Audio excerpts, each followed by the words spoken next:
Welcome back to Broken Electronics. I'm Lee, and it's so great you could stop by here today. This is a Mac Pro focused video, as I'm sure you've seen from the title, and it does focus on OpenCore Legacy Patcher and upgrading to the latest version of Monterey 12.5. Hopefully we'll keep this reasonably short, but I'm going to diverge a little bit, give a brief historical recap to hacking Mac OS. The first actual hack that I ever ran across in terms of software hacking was in 1997, allowing some of the earlier 68K Macs to install and run Mac OS 8 and 8.1, which are the last versions that could possibly run on 68K Macs. Then, as jumped into the world of PowerPC, there was an actual program known as OS 9 Helper, which allowed you to install Mac OS 9.2.2 on machines that Apple had capped at 9.1. I am not really sure why that was a big advantage, although period discussion seemed to indicate that Finder was much more responsive in 9.2.2 and a couple of other things. Then of course 10 post facto, which many people today pronounce X post facto, but I lived through the introduction of OS 10, so yeah, OS X doesn't exist for me, which allowed you to install the early versions of Mac OS 10 on machines that Apple had restricted from being able to run OS 10. Then on to Leopard Assist, which is the first one I've actually used. I've used Leopard Assist several times to get Leopard installed on some of the older PowerPC machines, G4s and up. All right. Then, of course, ML Post Factor, which became Mac Post Factor.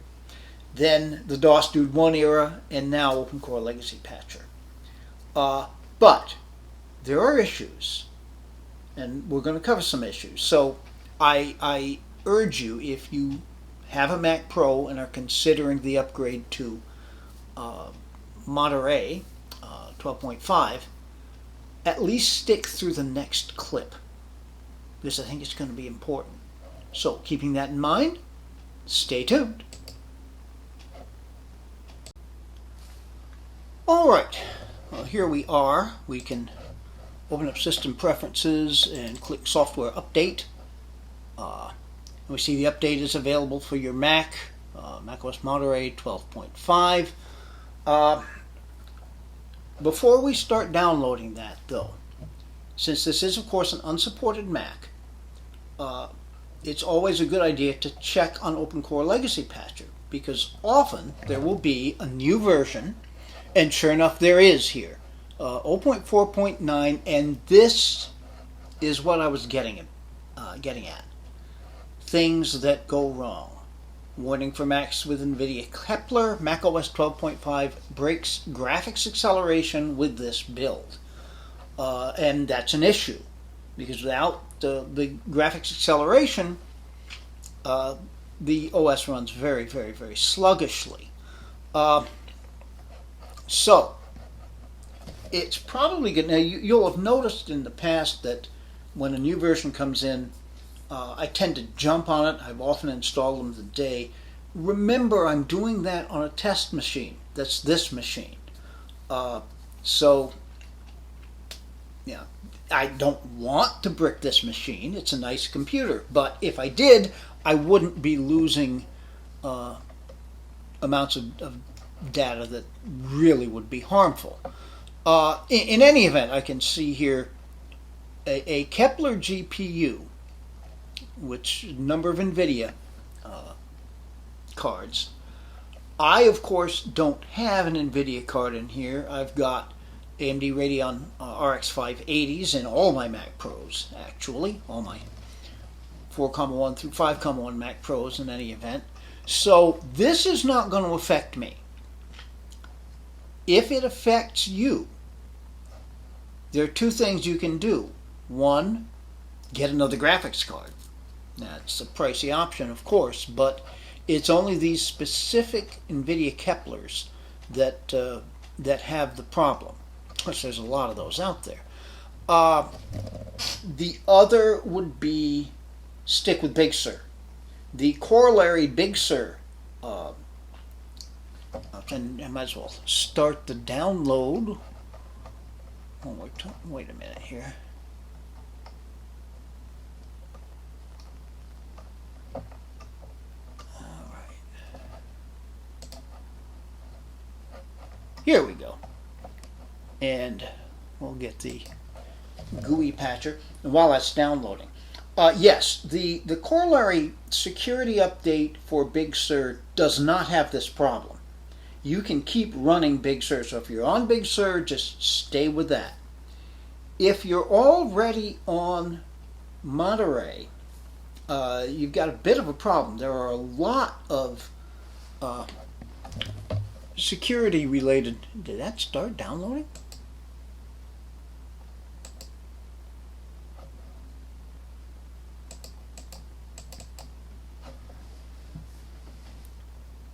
Anyway, there are a lot of security related updates to this.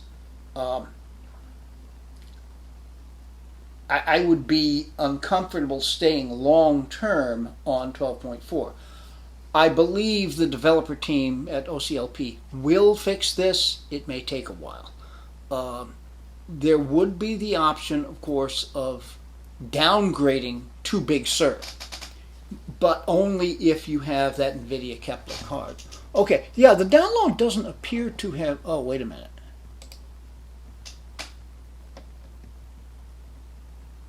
Aha, yeah, it's downloaded in the downloads folder. I usually set that to go to the desktop. Okay, so, in any event,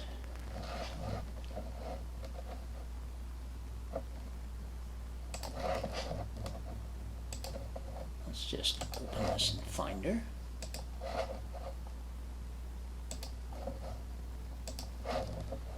Oh, man.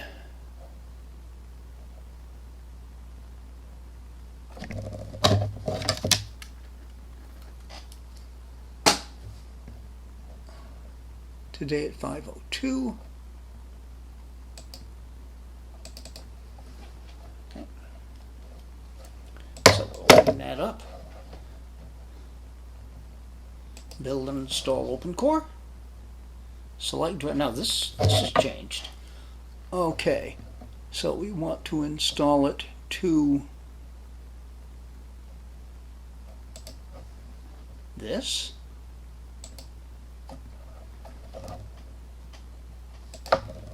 Authenticate. I never did install upgraded Wi-Fi. Okay, operation completed successfully.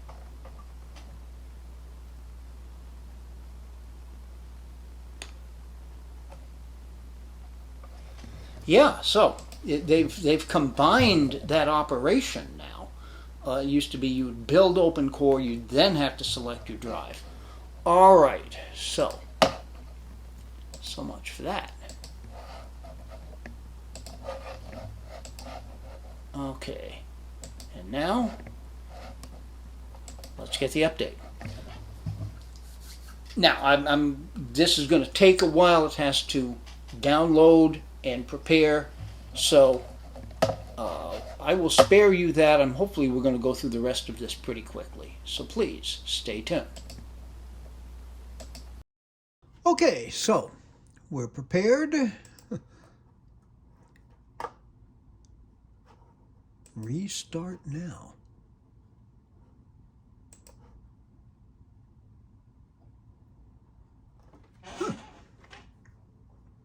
Okay, now this should be very smooth.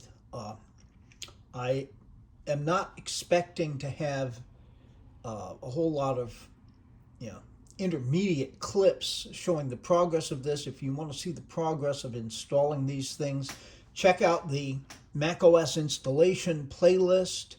You can go back to all kinds of things. If you want to relive our national nightmare of last summer with Big Sur, go ahead. But hopefully we'll be back when this is complete.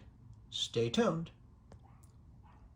This is a little weird. It's showing a kernel panic message. This is the second time it's done that. It appears that the verbose mode is not enabled by default in the latest version of OpenCore Legacy Patcher. I don't. Now, once we get past that restart with the kernel panic looking message, it then restarts again. So we'll see, I guess. Stay tuned. Yeah, I did that kernel panic thing about 4 times in a row, so I forced it off and I've restarted it now. We'll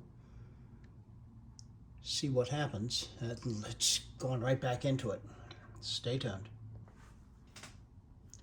Well, maybe something is happening. It does look kind of stuck here. Boy, do I miss verbose mode.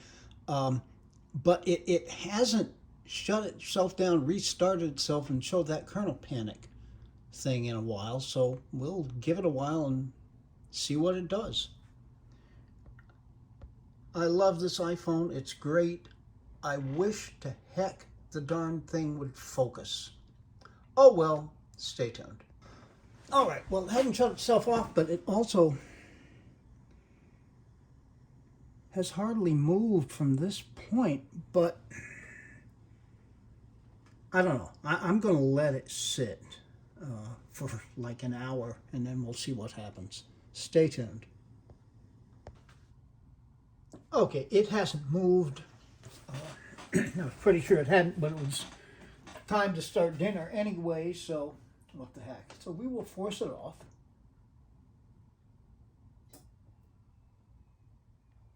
Start it up again.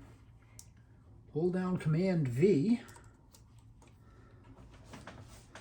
You don't really need to do that until the startup chime starts, and that should get us into verbose mode.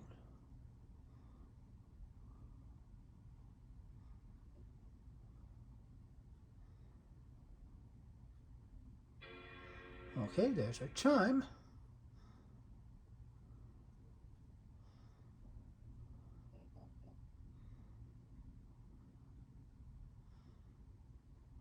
And let's see what happens.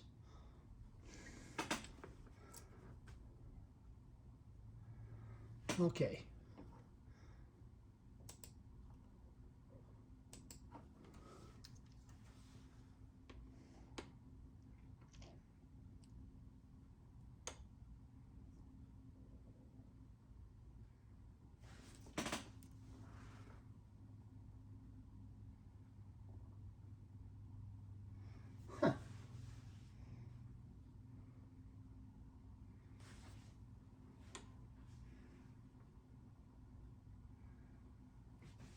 Yes, as usual, it's going so quickly. Can't see what's wrong.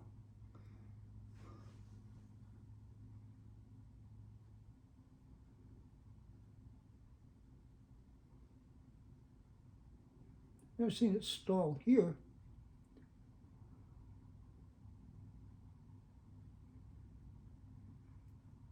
System/com Apple install and set up migration mode switcher.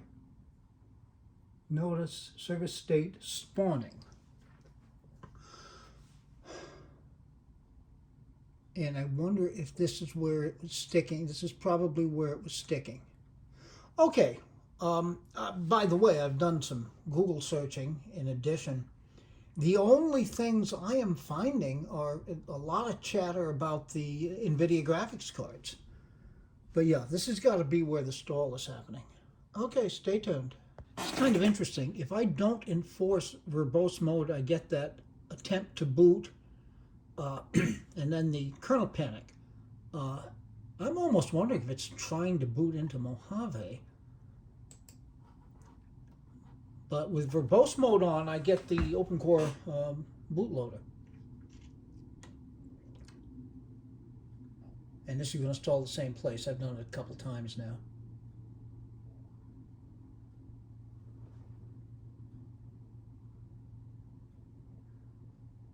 All right, should get past here.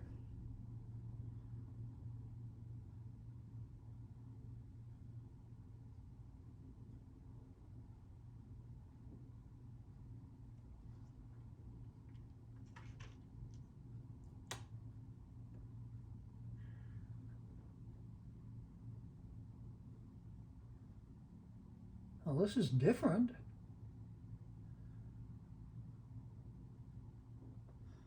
Wi-Fi firmware loader.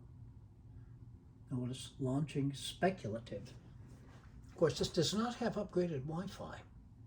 I've been running it hardwired, so it doesn't really matter.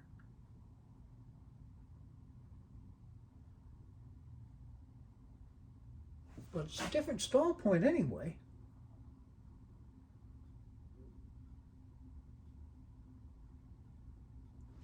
All right. I mean, I'm going to fuss with this some more and see. It's interesting to see a different field point. All right, now, assuming that I cannot get it to boot, what am I going to do? How do I get out of this? First of all, I am very glad I have a test machine to do this. If I cannot get it to boot, I think I'm going to try a USB installer. I can make it on one of the other Mac Pros and see if I can install that way. If not, I can try going back to 12.4. I mean, I'd hate to lose the customizations that I have done on the machine, but them's the breaks. Oh, all right, stay tuned. Okay, I have made a Monterey 12.5 installer flash drive, but before I try using it, I'm going to try something that may be a little bit off the wall. While the flash drive was creating, which, as you may know, is a long process, I've been restarting this machine. The first couple of times where I went into verbose mode, it was stalling at something about migration, but it now stalls very consistently at this Wi-Fi firmware loader and service state spawning. I don't know exactly what that means. However, I do know that this is the one Mac Pro that I've got that is not upgraded as far as the Wi-Fi. So before I try using the installer flash drive, I'm going to take a long shot here and try taking the boot drive out of this machine and putting it into my 2009, which has been flashed to 5.1 firmware, which does have upgraded Wi-Fi, and see what happens. Don't think it can hurt anything, so stay tuned. Well, I apologize for the strange lighting here. It is rather late at night. I have decided that I really need to split this into two videos. It's going to be impossibly long otherwise. So, we leave this at a non-functional test Mac Pro. Spoiler alert coming. And if you don't want to have things spoiled, stop watching now and just wait for the next video to come out, which will be later this week. I did get it working. I have ideas as to what caused the problem. Those ideas may be wrong. I'm not a computer professional. I'm a musician. But who knows? We shall see. Anyhow, please be prepared for part 2, which should come out, I think, probably on Friday of this week. Maybe Thursday, but it depends on how. Yeah, Friday sounds good. So, until that time, be good to other people. Be good to yourselves. Anything we do positively in this world requires that. we can make the world a better place. It is not. So please take very, very good and careful care in these difficult times. And we'll be back with you with part 2 and probably an update very shortly after that. So, until that time, this has been Broken Electronics.